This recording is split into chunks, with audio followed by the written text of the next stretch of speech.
Welcome back, everyone, to the Truth and Freedom podcast, where awakening begins with asking the question most people are afraid to ask. I'm your host, Dr. Dan Amzallag, and this is not just another podcast. This is a journey into awareness, courage, and truth. There's a quiet, often misunderstood truth about freedom. It doesn't come from having no limits, no expectation, or no obstacles. Real freedom comes from clarity, and nothing brings more clarity into your life than boundaries. So today, I wanted to talk about why boundaries are not about keeping people out, but about keeping yourself intact. Why they are the emotional architecture of your well being. And why learning to set them is not only an act of self respect, but an act of liberation. You see, for most of us, boundaries have been painted as barriers, as selfishness, as something that create distance or conflict. We hear the word boundary and think of confrontation, awkward conversations, or hurting someone's feeling. But boundaries are not about pushing people away. They're about inviting them into a healthy relationship with you. They're about making sure that your time, your energy, your emotional space, and your values are honored, not just by others, but also by you. Now think of boundaries like the walls of a home. They aren't built to imprison you. They're built to protect what matters. They define where you end and someone else begins. Without those walls, the outside world has no limits on how far it can intrude. Without boundaries, people can take, demand, or expect more than you can reasonably give. And most of the time, they don't even realize they're doing it. The truth is, one of the most freeing realization you can ever have is that you're not responsible for how others react to your boundaries.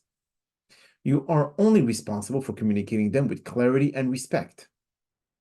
Their disappointment is not your burden to carry.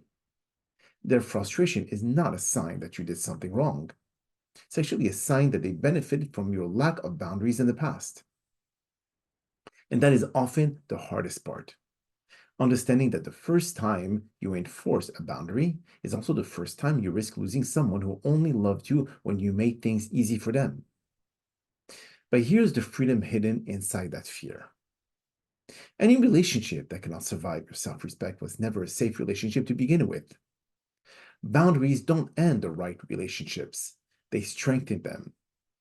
They filter out what was never aligned with you, and they create space for what is. So when you begin setting boundaries, something interesting happens. You start hearing your own voice again. You start noticing what drains you, what nourishes you, and what no longer fits the life you're trying to build. You stop saying yes out of guilt and begin saying yes out of desire. You stop apologizing for having limits and begin honoring the fact that your time and energy are sacred resources. And with that shift, life becomes clearer. You start showing up more honestly. You start living more intentionally. Your relationship become more reciprocal because you're no longer silently resentful, overextending yourself, or hoping someone will magically guess what you need. You free yourself from the burden of pretending, pleasing, or sacrificing pieces of your mental health just to hold things together. But perhaps the greatest freedom boundaries gives you the freedom to choose. You choose where your time goes. You choose who has access to your emotional space.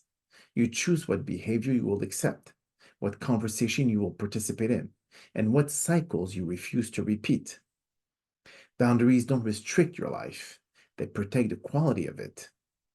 They preserve your peace, your sense of self, your emotional capacity. And once you experience that kind of peace, you don't unlearn it. You don't go back to the version of yourself who tolerated everything just to avoid conflict. You don't shrink yourself to make others comfortable.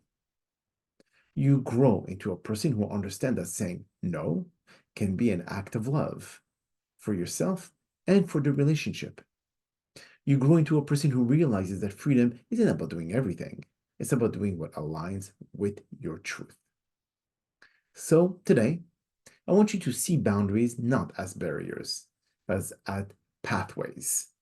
Pathways to healthy relationships, pathway to authenticity, pathways to emotional freedom.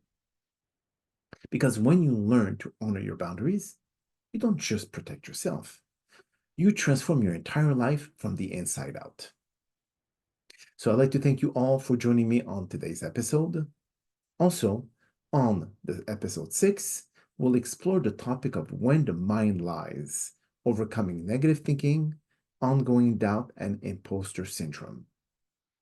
Definitely an episode that will open your eyes to self-criticism, self-doubt, and so much more, especially for everyone out there dealing with imposter syndrome. If you're also dealing with a similar predicament, you wouldn't want to miss this episode.